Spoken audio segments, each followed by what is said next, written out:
Welcome to A Year of War and Peace. I'm your host, Brian E. Denton. A Year of War and Peace is a daily, year-long, chapter-by-chapter reading of and meditation on Leo Tolstoy's epic novel, War and Peace. In these videos and podcasts, you'll be treated to a free reading of one chapter per day of the novel, plus a reflective essay I've written individually tailored to that day's chapter. These readings are offered for free, though if you'd like to support me, you can do so in one of three ways. First, you could purchase my ebook, A Year of War and Peace. It features the entire novel, plus all of my reflective essays, and it's only $2.99 on Amazon.com. You could also become a patron at patreon.com/Brian E. Denton. If you sign up there, you'll receive a sonnet once a month, plus a link to an ebook of my collected sonnets. Finally, if you like, you can make a one-time donation to my PayPal account. The email there is brianedenton@gmail.com. You can also use that email to contact me. I'd be happy to hear from you. Your support is greatly appreciated. Today's reading and reflection is from chapter 358. Chapter 358. For the solution of the question of free will or inevitability, history has this advantage over other branches of knowledge in which the question is dealt with, that for history this question does not refer to the essence of man's free will, but its manifestation in the past and under certain conditions. In regard to this question, history stands to the other sciences as experimental science stands to abstract science. The subject for history is not man's will itself, but our presentation of it. And so for history, the insoluble mystery presented by the incompatibility of free will and inevitability does not exist as it does for theology, ethics, and philosophy. History surveys a presentation of man's life in which the union of those two contradictions has already taken place. In actual life, each historic event, each human action, is very clearly and definitely understood without any sense of contradiction, although each event presents itself as partly free and partly compulsory. To solve the question of how freedom and necessity are combined, and what constitutes the essence of these two conceptions, the philosophy of history can and should follow a path contrary to that taken by other sciences. Instead of first defining the conceptions of freedom and inevitability in themselves, and then ranging the phenomena of life under those definitions, history should deduce a definition of the conception of freedom and inevitability themselves from the immense quantity of phenomena of which it is cognizant, and that always appear dependent on these two elements. Whatever presentation of the activity of many men or of an individual we may consider, we always regard it as the result partly of man's free will and partly of the law of inevitability. Whether we speak of the migration of the peoples and the incursions of the barbarians, or of the decrees of Napoleon III, or of someone's action an hour ago in choosing one direction out of several for his walk, we are unconscious of any contradiction. The degree of freedom and inevitability governing the actions of these people is clearly defined for us. Our conception of the degree of freedom often varies according to the differences in the point of view from which we regard the event. But every human action appears to us as a certain combination of freedom and inevitability. In every action we examine, we see a certain measure of freedom and a certain measure of inevitability. And always, the more freedom we see in any action, the less inevitability do we perceive, and the more inevitability, the less freedom. The proportion of freedom to inevitability decreases and increases according to the point of view from which the action is regarded, but the relation is always one of inverse proportion. A sinking man who clutches at another and drowns him, or a hungry mother exhausted by feeding her baby, who steals some food, or a man trained to discipline who on duty at the word of command kills a defenseless man, seem less guilty, that is, less free and more subject to the law of necessity, to one who knows the circumstances in which these people were placed, and more free to one who does not know that the man was himself drowning, and that the mother was hungry, that the soldier was in the ranks, and so on. Similarly, a man who committed a murder 20 years ago and has lived peaceably and harmlessly since in society seems less guilty and his actions more due to the law of inevitability to someone who considers his action after 20 years have elapsed than to one who examined it the day after it was committed. And in the same way, every action of an insane, intoxicated, or highly excited man appears less free and more inevitable to one who knows the mental condition of him who committed the action, and seems more free and less inevitable to one who does not know it. In all these cases, the conception of freedom is increased or diminished, and the conception of compulsion is correspondingly decreased or increased, according to the point of view from which the action is regarded, so that the greater the conception of necessity, the smaller the conception of freedom, and vice versa. Religion, the common sense of mankind, the science of jurisprudence, and history itself understand alike this relation between necessity and freedom. All cases without exception in which our conception of freedom and necessity is increased and diminished depend on three considerations. 1. The relation to the external world of the man who commits the deeds. 2. His relation to time. And 3. His relation to the causes leading to the action. The first consideration is the clearness of our perception of the man's relation to the external world, and the greater or lesser clearness of our understanding of the definite position occupied by the man in relation to everything coexisting with him. This is what makes it evident that a drowning man is less free and more subject to necessity than one standing on dry ground, and that makes the actions of a man closely connected with others in a thickly populated district, or of one bound by family, official, or business duties, seem certainly less free and more subject to necessity than those of a man living in solitude and seclusion. If we consider a man alone, apart from his relation to everything around him, each action of his seems to us free. But if we see his relation to anything around him, if we see his connection with anything whatever, with a man who speaks to him, a book he reads, the work on which he is engaged, even with the air he breathes or the light that falls on the things about him, we see that each of these circumstances has an influence on him and controls at least some side of his activity. And the more we perceive of these influences, the more our conception of his freedom diminishes, and the more our conception of the necessity that weighs on him increases.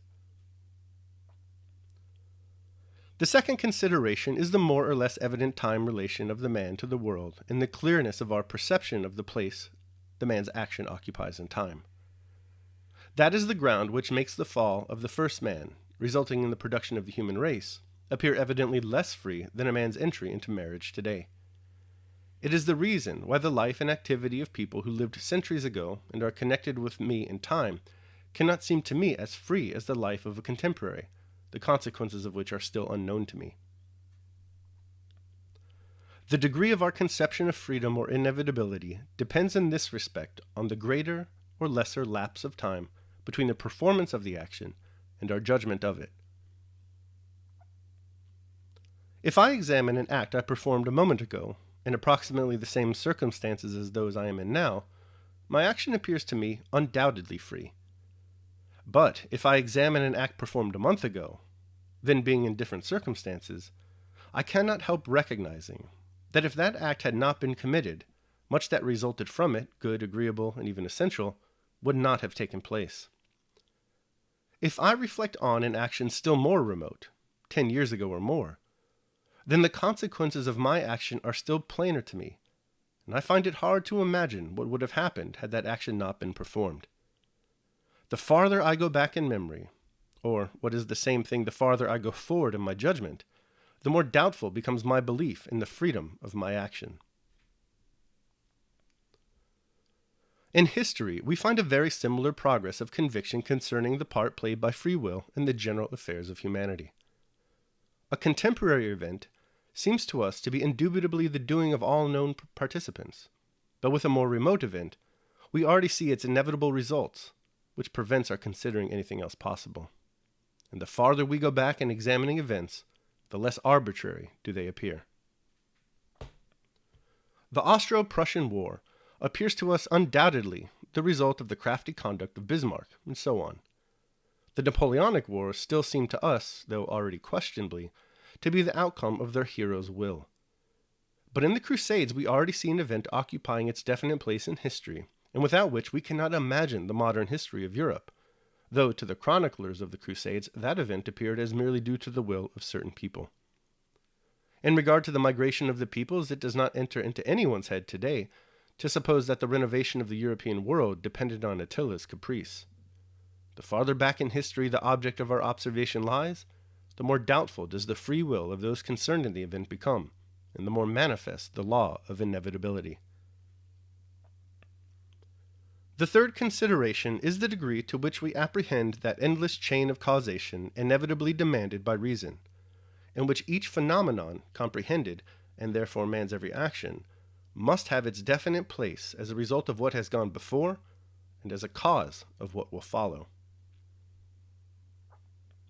The better we are acquainted with the physiological, psychological, and historical laws deduced by observation and by which man is controlled, and the more correctly we perceive the physiological, psychological, and historical causes of the action, and the simpler the action we are observing and the less complex the character and mind of the man in question, the more subject to inevitability and the less free do our actions and those of others appear. When we do not at all understand the cause of an action, whether a crime, a good action, or even one that is simply non-moral, we ascribe a greater amount of freedom to it. In the case of a crime, we most urgently demand the punishment for such an act. In the case of a virtuous act, we rate its merit most highly. In an indifferent case, we recognize in it individuality, originality, and independence. But if even one of the innumerable causes of the act is known to us, we recognize a certain element of necessity, and are less insistent on punishment for the crime, or the acknowledgement of the merit of the virtuous act, or of the freedom of the apparently original action. That a criminal was reared among malefactors mitigates his fault in our eyes. The self-sacrifice of a father or mother, or self-sacrifice with the possibility of a reward, is more comprehensible than gratuitous self-sacrifice, and therefore seems deserving of sympathy, and less the result of free will. The founder of a sect or party, or an inventor, impresses us less when we know how or by what the way was prepared for his activity.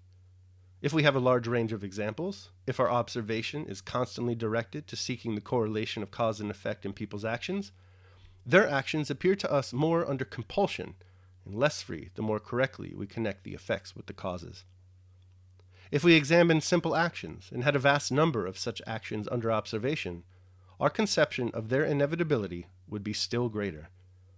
The dishonest conduct of the son of a dishonest father, the misconduct of a woman who had fallen into bad company, a drunkard's relapse into drunkenness, and so on, are actions that seem to us less free the better we understand their cause.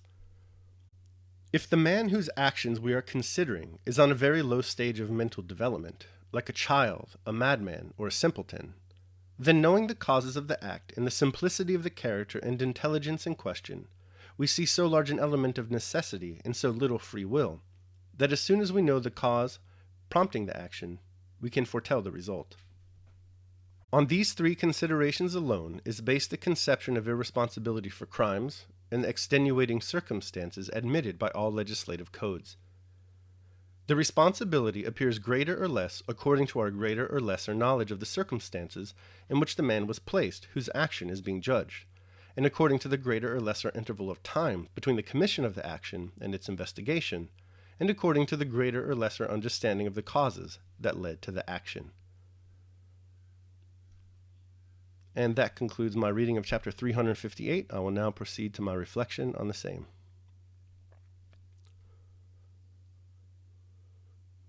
A Year of War and Peace, day 358. We fishermen caught in the net.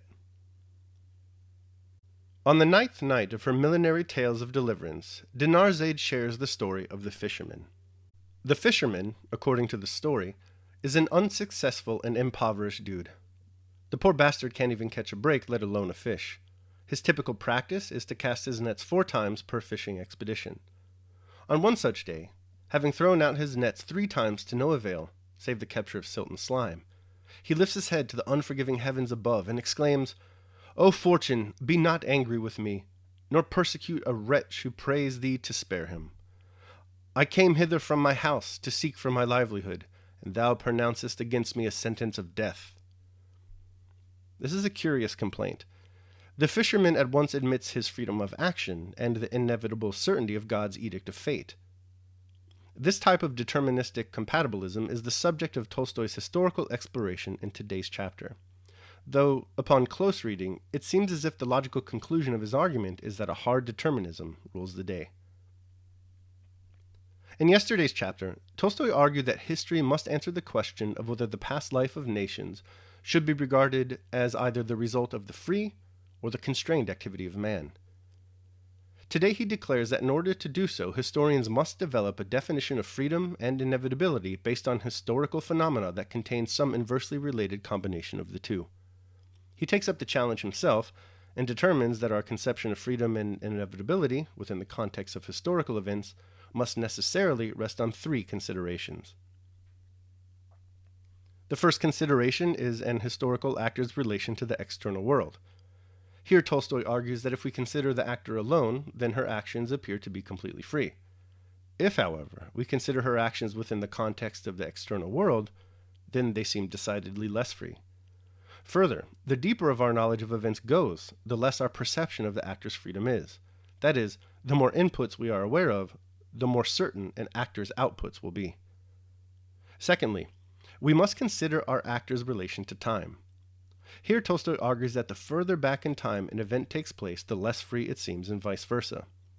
Napoleon's march east, for instance, given its distance in time from the present and the related plethora of contextual evidence available to us now, appears to be more the work of fate than, say, your decision right now to think that the second epilogue nearly ruins your reading experience of War and Peace. Finally, there is the relation between an actor and the causes leading to her action.